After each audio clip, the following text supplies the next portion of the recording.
kebajikan. Alun, selamat sore rekan-rekan media.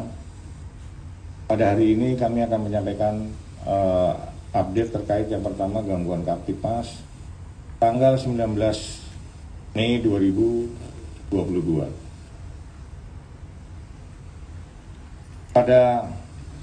Secara umum, tren gangguan Kamtipmas mengalami penurunan sebanyak 75 kejadian atau 5,45%, yaitu pada hari Rabu tanggal 18 Mei 2022 sebanyak 1.375 kejadian, sedangkan pada hari Kamis tanggal 19 Mei 2022 sebanyak 1.300 kejadian, dengan rincian kejahatan sebanyak 1.266 kejadian. Pelanggaran tindak pidana ringan ada 19 kejadian, bencana sebanyak 7 kejadian, dan gangguan terhadap ketentraman dan ketertiban sebanyak 8 kejadian. Kemudian untuk tren kejahatan secara kuantitas mengalami penurunan sebanyak 62 kasus atau 4,67%, yang mana pada hari Rabu tanggal 18 Mei 2022 ada 1.328 kasus, sedangkan pada hari Kamis 19 Mei 2022 ada 1.266 kasus.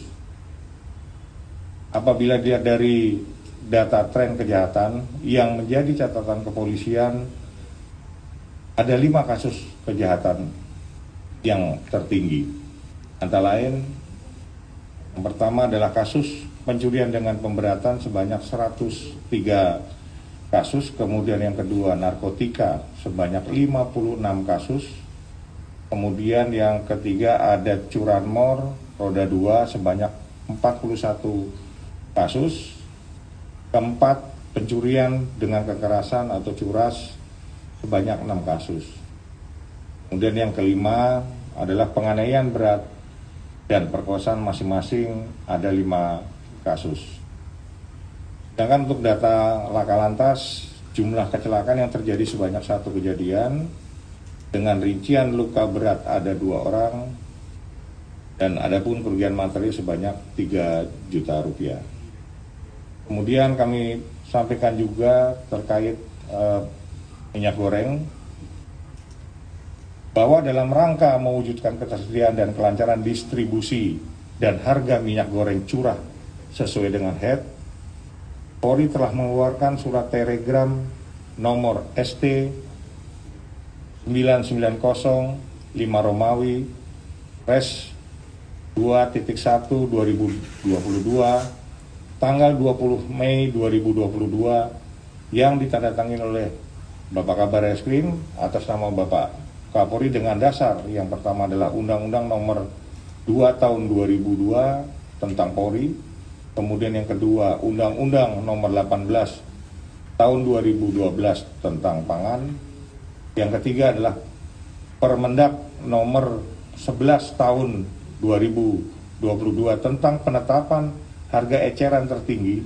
minyak goreng curah, kemudian yang keempat adalah Permendak nomor 22 tahun 2022 tentang larangan sementara ekspor CPO, refined, blended, and deodorized palm oil atau RBD palm oil, refined, kemudian black seed, and deodorized palm oil atau RBD palm oil, dan used cooking oil atau UCO. Kemudian yang kelima adalah Peraturan Kapolri nomor 6 tahun 2019 tentang penyidikan tindak pidana. Kemudian yang keenam adalah Surat Perintah Kapolri nomor Sprint 709 3 Romawi OTL 1.1.1 garis miring 2022 tanggal 29 Maret 2022 tentang penugasan dalam satuan tugas pangan. Yang ketujuh adalah hasil dari rapat koordinasi terkait minyak goreng curah dengan pelaku usaha tanggal 16 Mei 2022.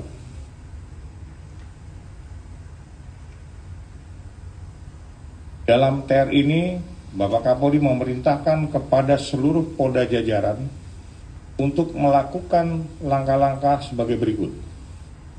Yang pertama adalah mendorong pelaku usaha untuk melakukan percepatan pendistribusian minyak goreng curah, menjual margin yang ditentukan guna memastikan pengecer dapat menjual sesuai dengan HET sebesar Rp14.000 per liter atau 15.500 per kilo, dan melaporkan setiap kendala yang dihadapi dalam pendistribusian dan penjualan. Kemudian yang kedua adalah melakukan komunikasi dengan pelaku usaha makanan dan minuman untuk ikut berperan membantu pendistribusian minyak goreng curah melalui jaringan distribusi ke masyarakat. Kemudian yang ketiga adalah melakukan pengecekan secara intensif dan pendataan pada seluruh pasar tradisional atau titik penjualan mengenai ketersediaan minyak goreng curah, distribusi dan harga penjualan pada konsumen akhir, harga penjualan yaitu masyarakat, usaha mikro dan kecil. Yang keempat adalah melakukan pengawasan secara ketat terhadap penjualan minyak goreng curah di atas HET dan praktek penetapan harga atau price fixing yang membuat harga di atas HET. Kemudian yang kelima adalah melakukan penegakan hukum secara tegas terhadap pungutan liar atau premanisme yang dapat mengganggu jalur distribusi hingga berpengaruh terhadap peningkatan harga penjualan minyak goreng curah di masyarakat. Demikian yang dapat kami sampaikan pada konferensi hari ini. Terima kasih. Assalamualaikum warahmatullahi wabarakatuh. Om Santi Santi Om. Salam presisi.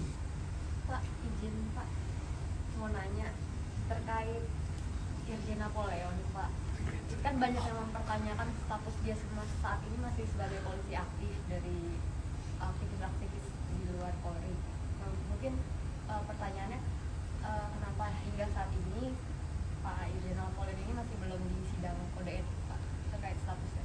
Yang jelas kan dari Propam itu kan akan melakukan sidang kode etik tentunya setelah dapat inkrah dari putusan pengadilan yang nanti akan dikenakan kepada Pak Napoleon.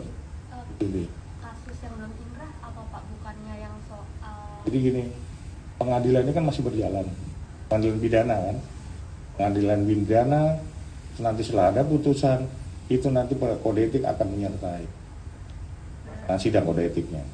Oh, berarti kan dia saat ini ada beberapa kasus ya Pak Irjen Napoleon, berarti tunggu semuanya. Ya, tentunya, ya.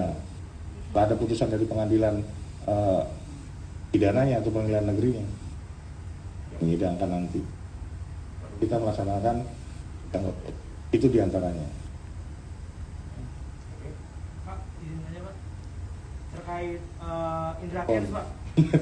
Ya, oke. Kali itu saya nggak bisa jawab dulu, ya kan.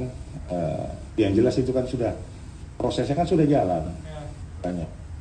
Ya kalau tadi itu kan informasi di sidang pengadilan. Nah, ketentuan di kita kan memang tidak ada yang bisa membawa barang-barang itu di tempat rutan, gitu, rutan tahanan. Ini. Pak, kalau soal teroris Pak udah ada update-nya belum Pak? Terus Pak.